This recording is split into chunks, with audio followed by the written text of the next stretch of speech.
I have. Well, I do. Good.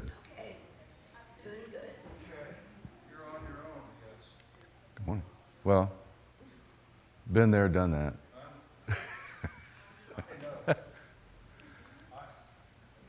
Come on, Rita. Come on, Rita. So how's everybody this morning? It is morning. It is certainly morning. This thing rocks.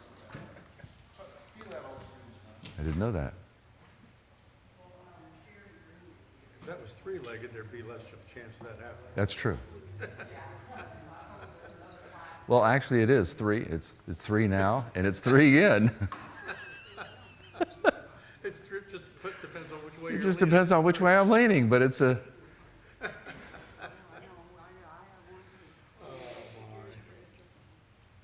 All right.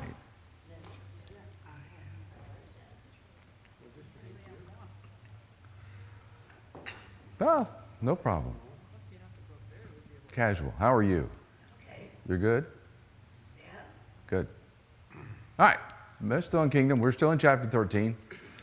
Last week, and actually we touched on it a little bit the week before, we talked about the parable of the sower, right?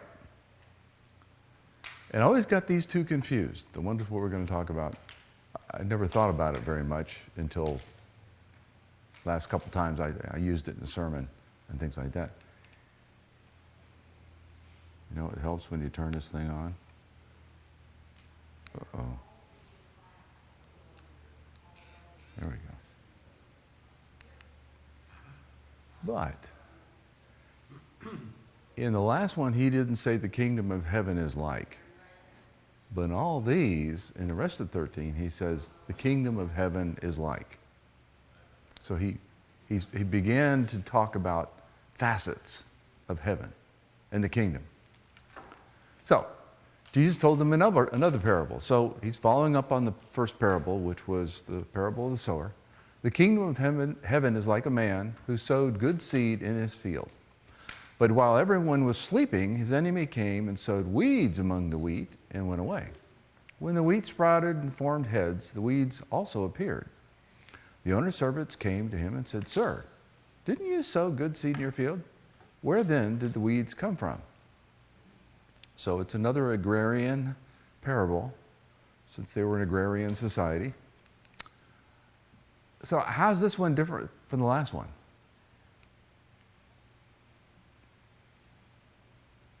Well, there's positive action to destroy the field instead of just nature's effect. Right. All the seed was good in the last parable. Everything that was planted was good. It just didn't survive the world. This one is different because it's good seed and bad seed. Now, what would the good seed be? The Word of God. What would the bad seed be? The devil. His word. What he wants. Lies. So who sows the good seed and who sows the weeds? The weed seeds. Christ came to sow the good seed. He's the Word. So he sows the good seed. And we sow his seed. Could you speak just a little louder? I'm sorry. Okay. I can speak louder. That is not a problem. People sometimes say, "Don't speak that loud." I can speak louder. Okay, so who sows the good seed and who sows the weed seeds?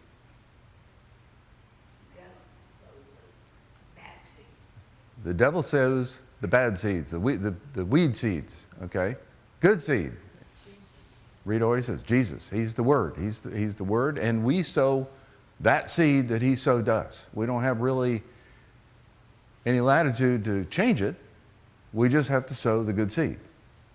And it falls where it will. But this one here is the two seeds. Who's the owner of the field? What does the field represent?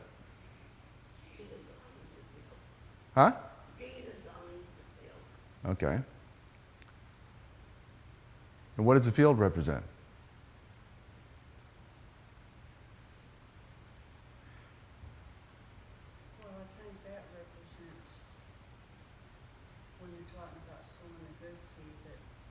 it's the people that, I mean, I don't know. I just think it might be the people either stick with it or they don't. And so it's kind of our choice of what are we gonna do. I may be wrong. Okay. Isn't it God's creation? It's God's creation, in my mind, is the field, and the weeds and the good crop that comes up is us. Right. Okay? And we decide whether we're going to be of the good seed or of the bad seed, which is a pretty good movie, The Bad Seed, if you remember it. Maybe not. Okay, so an enemy did this. He replied. The servants asked him, do you want us to go and pull them up? No, he answered, because while you were pulling up the weeds, you may uproot the wheat with them. Let both grow together until the harvest. At that time, I will tell the harvesters, first collect the weeds and tie them in bundles to be burned. Then gather the wheat and bring it into my barn. So who's the enemy? And who or what are they an enemy of? The enemy's the devil. Yep, it's That chose to go Yep. that route. That's what I think. And I think the enemy, of course, is Satan. yep. Enemy would be Satan. Enemy of the truth. And what? Enemy of the truth. Enemy of God.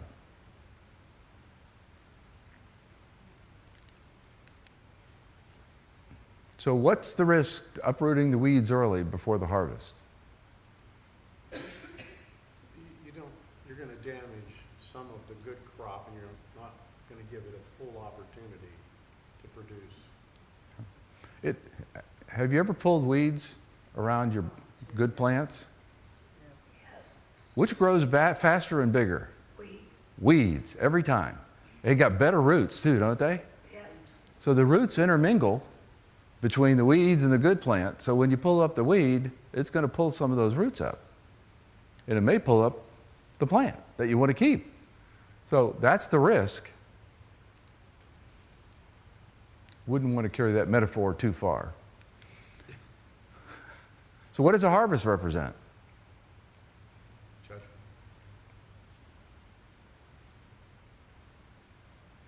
Huh? Judgment. Judgment. Oh, I'm sorry. Judgment. End of time. End of creation. That's what that represents. So this one is quite different than the parable of the sower, because it's really talking about the end of time, when the kingdom gets handed back over from the Son to the Father. Then he left the crowd and went in the house. So he's told the parable. His disciples came to him and said, explain to us the parable of the weeds in the field. He answered, the one who sowed the good seed is the Son of Man. The field is the world, and the good seed stands for the people of the kingdom. The weeds are the people of the evil one, and the enemy who sows them is the devil. The harvest is the end of the age, and the harvesters are angels. So he explains everything to them that he's talking about. It's important. So where are we now according to this parable in timeline?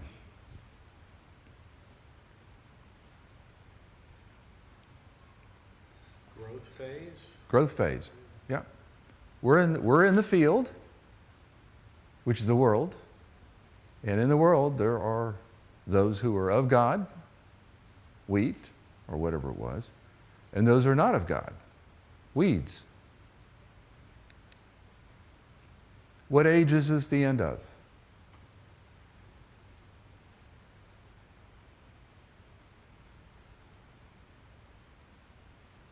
Wouldn't it be when Jesus comes? When Jesus what? I'm not sure. You don't know? Okay. I'm not sure. I was thinking that it's going to be at the end. When Jesus comes. No problem. It's the age we're in. It's the last age. There's no age after this one. You know, you've had the first, if you want to, that was the patriarchal age. Then you had the Mosaic age. Now you have the age we're in. And there's some that says, well, Jesus, when he comes back again, he'll establish his kingdom here. He's already established his kingdom. It's there. So there's no age following this. This is it. So as the weeds are pulled up and burned in the fire, so it will be at the end of the age, which is this age. The Son of Man will send out his angels, and they will weed out of his kingdom everything that causes sin and all who do evil. They will throw them into the blazing furnace, where there will be weeping and gnashing of teeth. Then the righteous will shine like the sun in the kingdom of the Father. Whoever has ears, let him hear. So what happens at the end of the age? The weeds. Yep. They're thrown, if you will, the lake of fire in the outer darkness. They're where God isn't.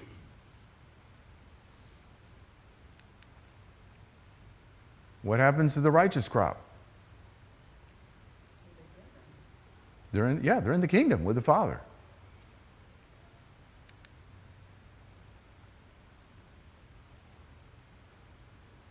So how is this like the kingdom of heaven? This is a parable. The kingdom of heaven is like. How is it like it? Remember that was the first one that we opened up? He said, the kingdom of heaven is like. So what's his point?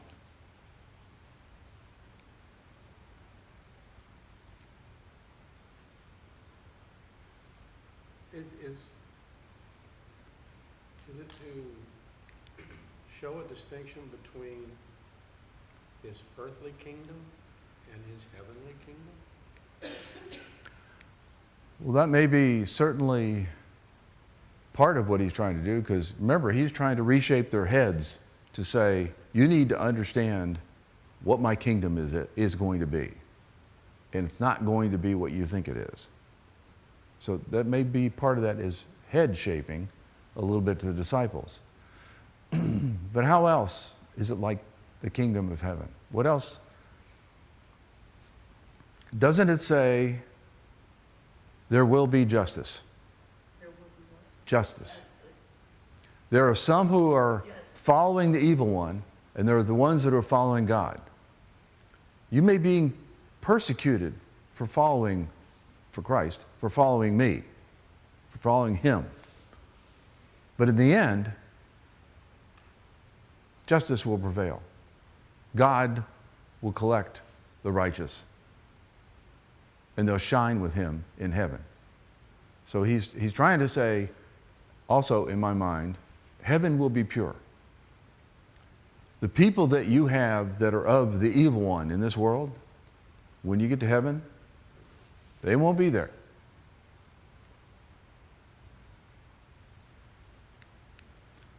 So he goes on. Then he told another parable. The kingdom of heaven is like. So he starts out all of them. And actually there's two of them here, but they're almost the same. It's like a mustard seed, which a man took and planted in his field. Though it is the smallest of all seeds, yet when it grows, it is the largest of garden plants and becomes a tree, so that the birds come and perch in branches. He told them still another parable. The kingdom of heaven is like yeast that a woman took and mixed about 60 pounds of flour until it worked all through the dough. Jesus spoke of these things to the crowds in parables. He did not say anything to them without using a parable. So was fulfilled what was spoken through the prophet. I will open my mouth in parables. I will utter hidden things since the creation of the world. So he's told two. How are these two parables illustrating the same thing?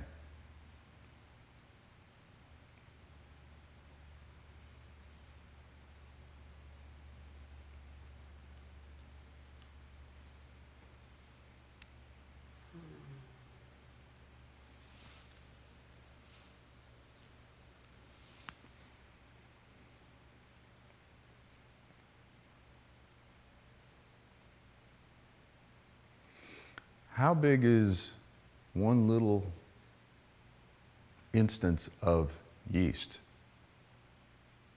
It could be tiny. It's microscopic, right? But you put it in the flour, what happens to it? It goes throughout the whole flour. It reproduces. It goes, and when it reproduces, it produces gas, and that's what causes it to rise. But throughout the whole thing, in other words, it starts really, really small, because you use a pinch of yeast, and then it's throughout the whole thing. The mustard seed, tiny little seed, turns into a big plant. It's not a tree, but it's it's taller than I am when it's full grown. But it starts out tiny. So what he's talking about is something that starts really, really tiny and then totally gets huge, gets to be enormous. And from the yeast one, it goes throughout the entire dough. So the kingdom's going to go throughout the entire world, is what he's trying to illustrate here. What do I know about the kingdom, about how the kingdom is going to come into existence from this?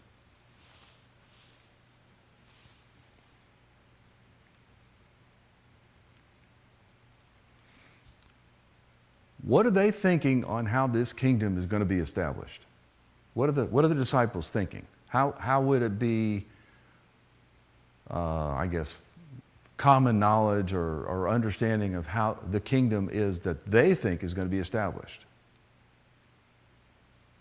How did David establish his kingdom? Thousands of soldiers, huge amounts of armies and everything else like that he gathered together very quickly, and then they went and conquered. That's not the way this one's going to work. This one's going to start out really tiny and then start growing and growing and growing and growing. So it's totally different. So the disciples are probably still scratching their heads saying, how's that going to work?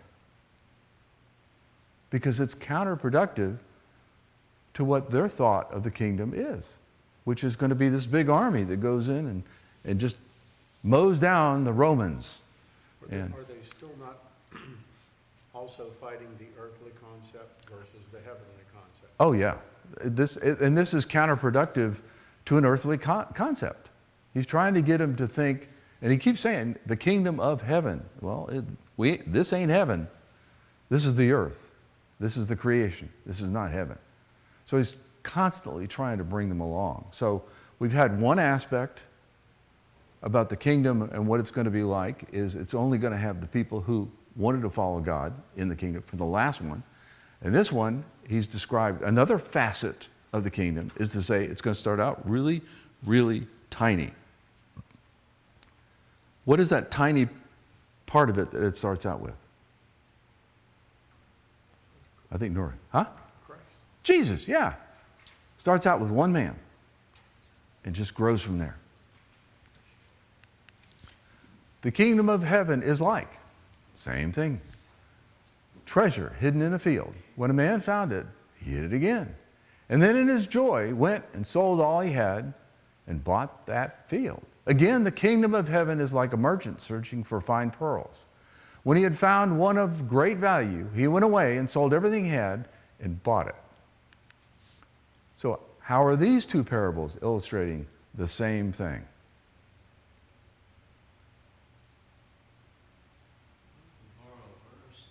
Huh? Yep.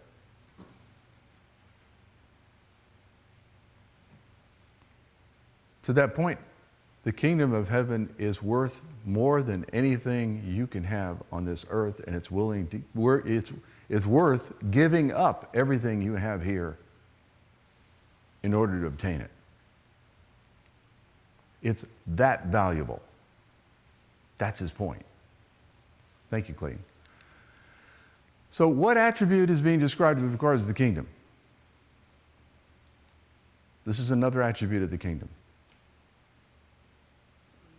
First one would be pure. That was the first parable of the weeds. The second and third one was It'll grow, how it'll grow. What's this attribute?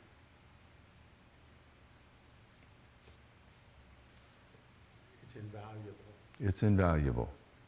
It's so valuable, you can't believe it. Once again, the kingdom, 13 has got this all the way through it. Once again, the kingdom of heaven is like a net that was let down into the lake and caught all kinds of fish. When it was full, the fishermen pulled it up on the shore. Then they sat down and collected the good fish in baskets, but threw the bad away. This is how it will be at the end of the age. The angels will come and separate the wicked from the righteous and throw them into the blazing furnace where there will be weeping and gnashing of teeth. Have you understood all these things, Jesus asked? Yes, they replied. He said to them, therefore, every teacher of the law who has become a disciple of the kingdom of heaven is like the owner of a house who brings out of his storeroom new treasures as well as old. What parable is this one like that we just talked about?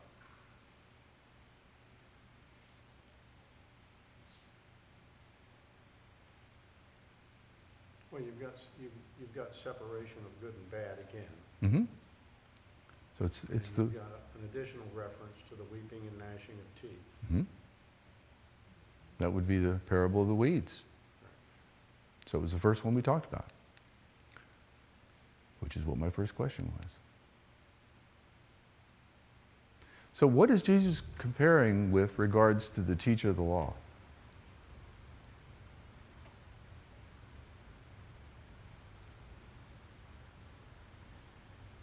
That's exactly what it says. Every teacher of law is a disciple, and he's the owner of the house, and he is in charge of the treasures, basically. What are the treasures, old and new? What's in the storeroom? What's the storeroom?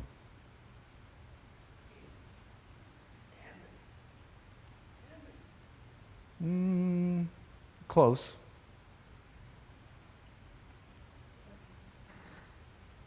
What were the treasures that the teachers of the law brought out originally?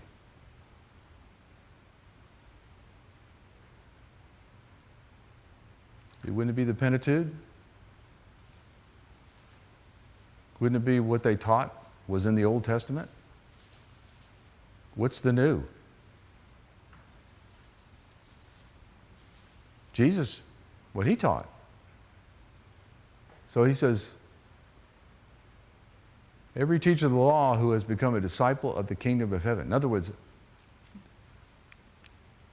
you had people who were teaching and they wanted, not everybody was bad who was a Pharisee or a Sadducee.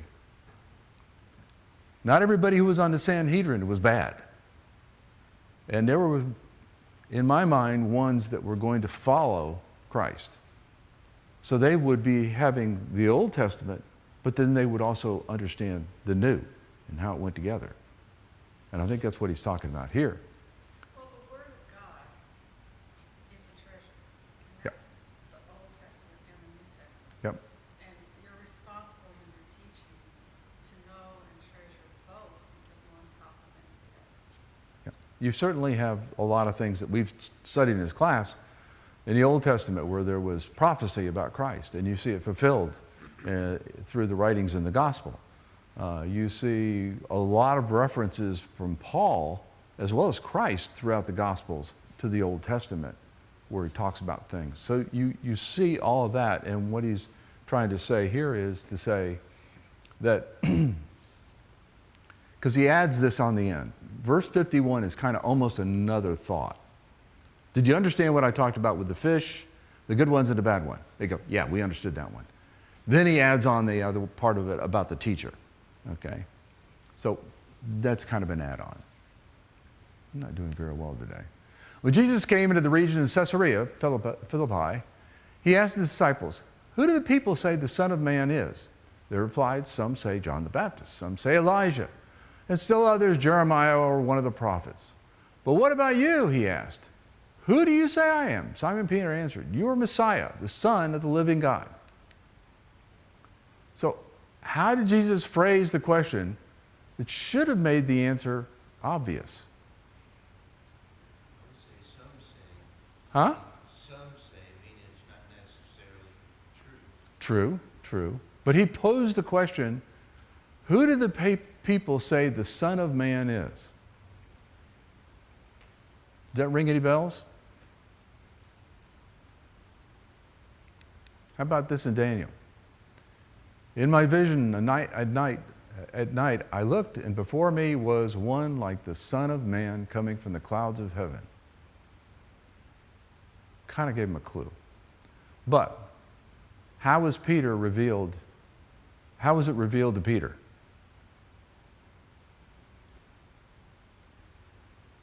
It appears like he initially asked him on purpose, well, what about you? I would assume that would be Peter. Yeah. Who do you say I am in verse 15 is Christ? And then Peter answered, you are the Messiah. And it actually, Jesus replied, blessed are you, Simon of Jonah. This was not revealed to you by flesh and blood, but my Father in heaven. And I tell you, you are Peter, and on this rock I will build my church, and the gates of Hades will not overcome it. I will give you the keys of the kingdom of heaven. Whatever you bind on earth will have been bound, actually, not be bound, will have been bound in heaven, and whatever you loose on earth will have been loosed on heaven. Then he ordered the disciples not to tell anyone that he was the Messiah. So, just talked about this one. He revealed the Son of Man through the Spirit, right? Which is what he says in the beginning there. So, on what does Jesus build his church, and how can this be misconstrued? Church on Peter's confession that was revealed to him by God. Right, yeah. He built his church on the fact that he is Christ. He's the Son of God. How can it be misconstrued? We have a lot of faiths, different churches Mm-hmm. that believe different things. Is that, I don't know. I'll give you a clue. Peter, the Greek word for rock is Petro. The Greek word for Peter is Petra. And some have interpreted this to be, well, they built the church on Peter. His verbiage is not what he does is, he says, who do you say I am? You're the Son of God. He says, and you're Peter. And upon this, I will build my church. The rock is himself as the Son of God. It is not Peter. And people that misconstrue and make Peter the foundation, they say that because they also misinterpret the following verses. Because they say, well, Peter said what could be loosed in heaven and what could be bound in heaven. That's what made him the authority to be the cornerstone. And I think the whole misinterpretation is what has lended that. Mm-hmm. Because when he's talking to 19, I think he's talking to the group. I will give you the keys of the kingdom of heaven. Because on the day of Pentecost, they all stood up and started speaking. Not just Peter.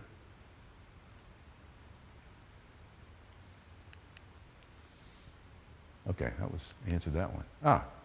From that time on, Jesus began to explain to his disciples that he must go to Jerusalem and suffer many things at the hands of the elders, the chief priests, and the teachers of the law, and that he must be killed, and on the third day be raised to life.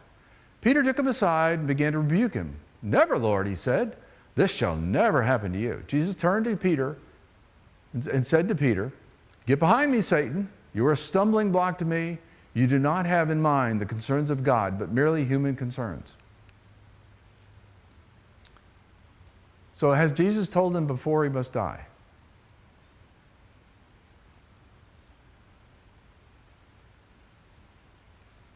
Not this bluntly. So why did Jesus react to Peter the way he did?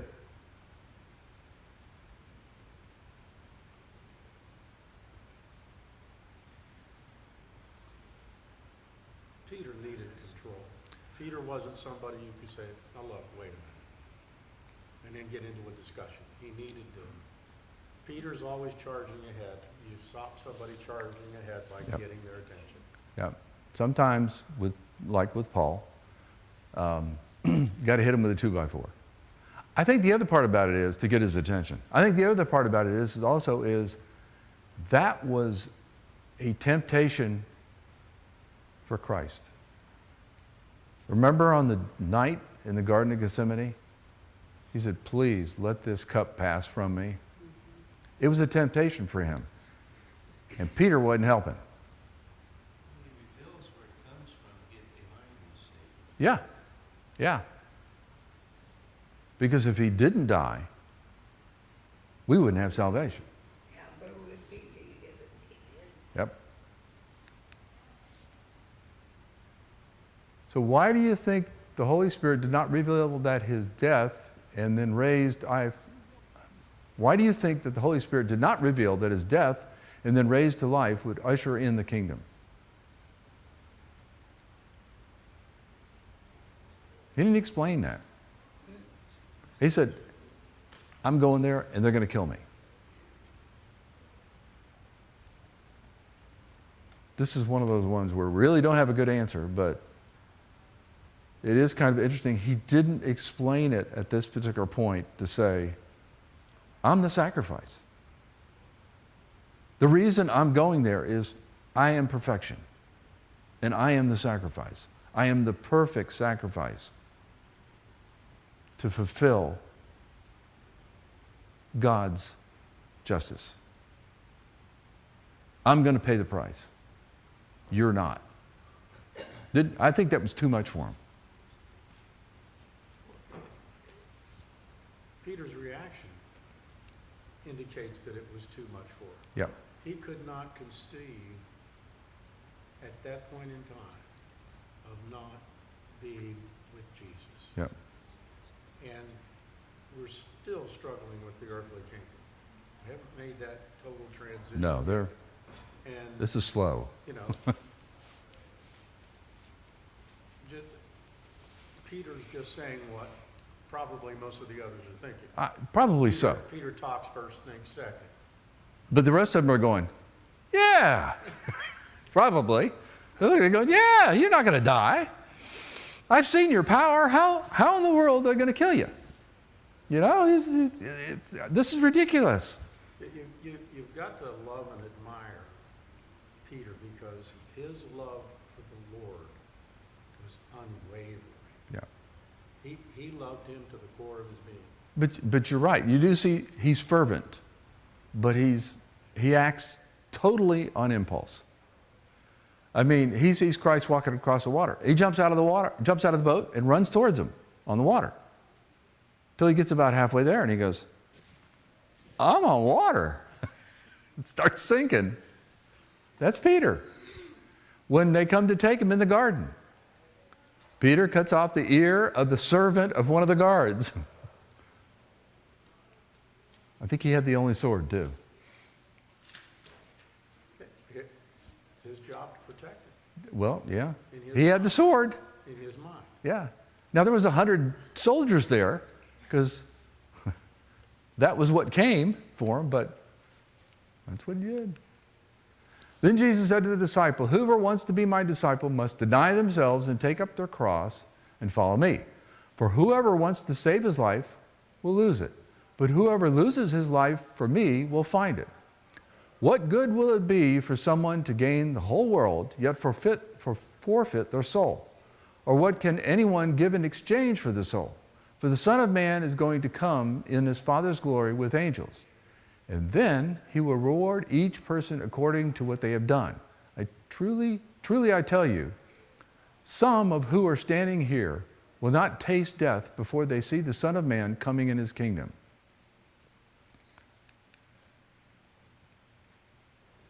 So what does it mean? Whoever wants to save his life will lose it. Whoever loses their life will find it.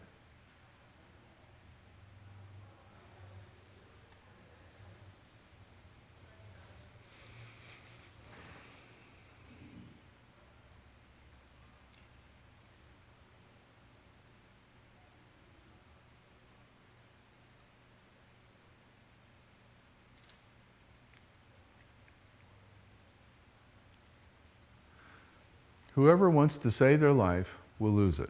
Whoever wants to live for yourself will not have reconciliation with God.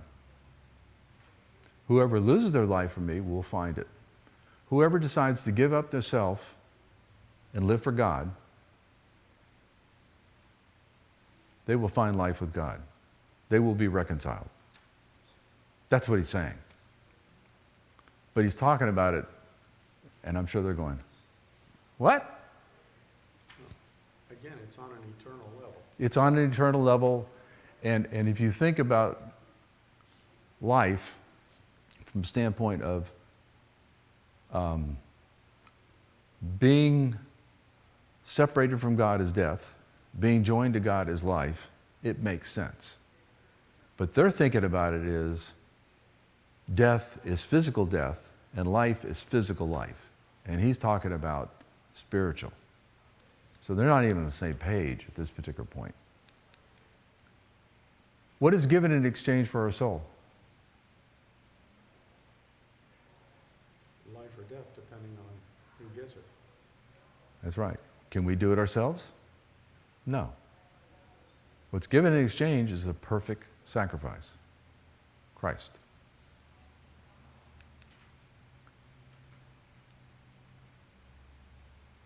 What will the disciples see as Jesus enters his kingdom?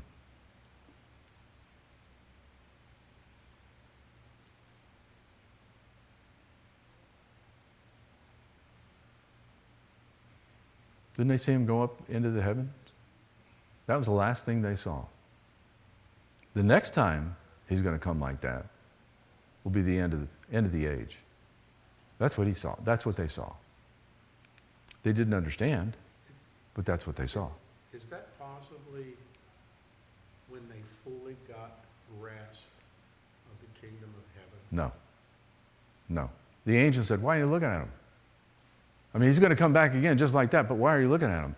And they did not understand. That's right, They they still still didn't get it.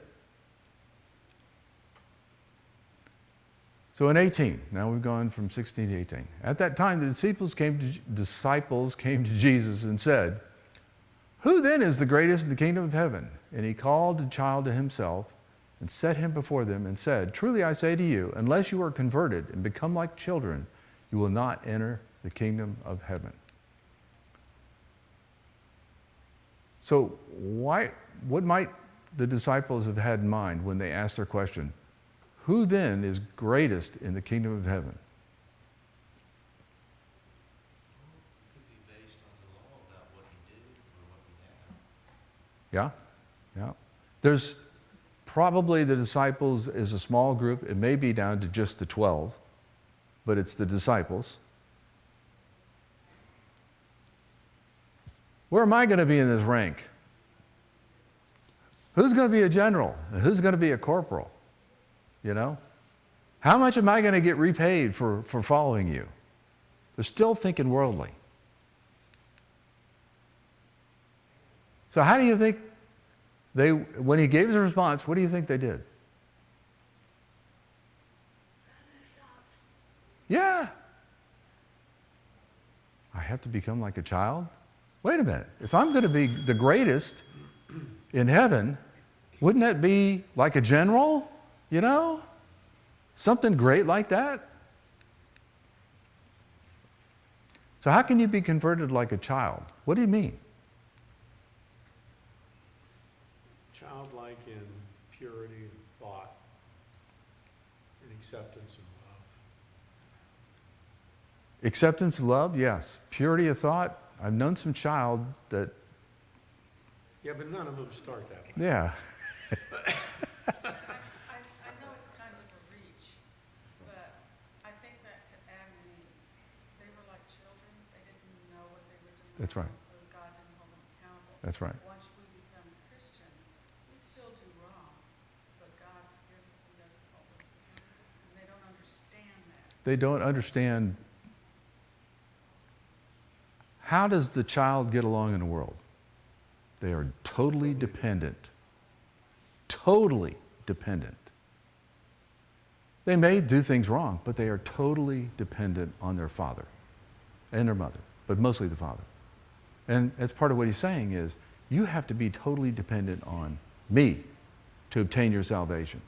You can't do it for yourself. And you have to know you can't do it for yourself.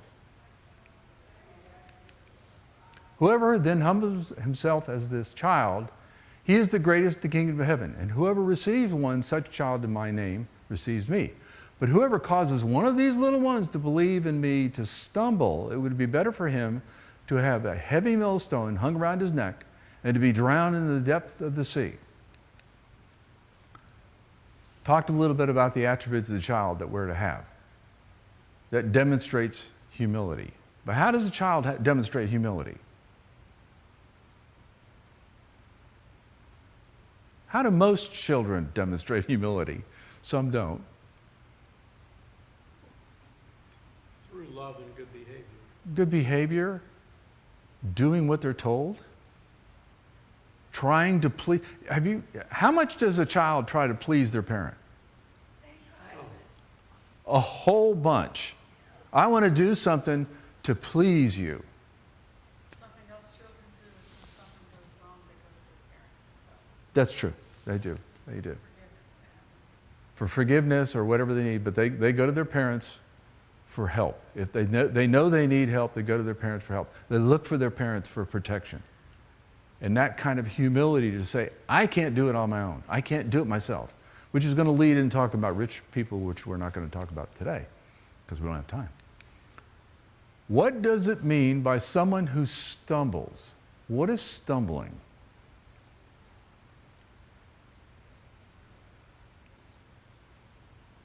Is it offense?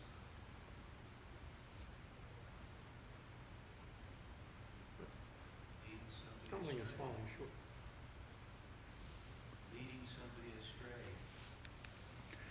It's a Greek word, scandalizo. It's to entrap, to trip up, to entice to sin, or to commit apostasy. That's it's not offense. You said something that I didn't like. That's not what that word is. That word, and scandalizo, looks like a scandal. In other words, you're doing something that's scandalous. You cause them to stumble. You entice them away from the truth. Where do we have that going on in our society right now? False leaders? Our schools? Where we have some segments of our society that are leading our children down a path of enticing them away from godly values towards worldly values? Say just simply tell them to do what's wrong. Yeah. That's what this is talking about. Yeah, and our government leaders. Government leaders too. Clayton had said that too, yeah. Yeah. I didn't hear him, but yeah. So, But I feel like there's a little caveat in that leadership within the church, people who profess to be from Christ, but the things they are teaching are not, it leads them to have a false sense of conversion or security. Yeah. And to me, that's more of what he's talking about. We don't expect the world to be like Christ. No. But we do expect Christian, we've had plenty of people where, they all commit suicide because they're religiously, but we also have religious leaders that compromise enough and then people say, oh, well, they're right, they know, and they follow them, and eventually they just fall away. That's true. That's true. We have the world's teaching that has crept into the church as well, and they are enticing people away. And we're children of God. So if somebody entices us away as children, that's what he's talking about. But the stumbling is to entice someone to commit apostasy, to sin, to say it's okay, and to push them in that particular direction. I'm going to stop on this one because it gets into a whole new area in 18 as far as what's going on. And that's the second bell anyhow. timing is everything. Timing is everything.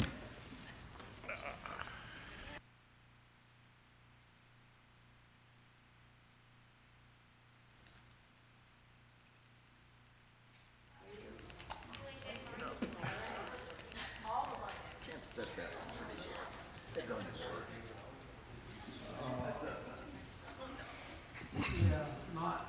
Hello, sir. How are you? Oh, I'm doing fine. Good. Yep.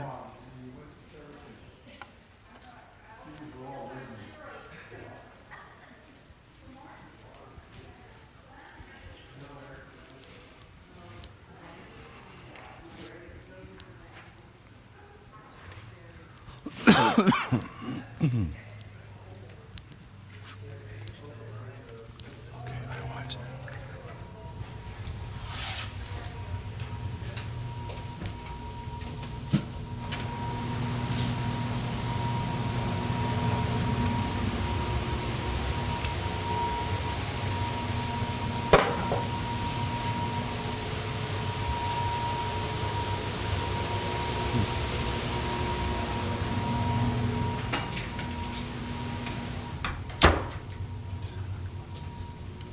I gotta fix that.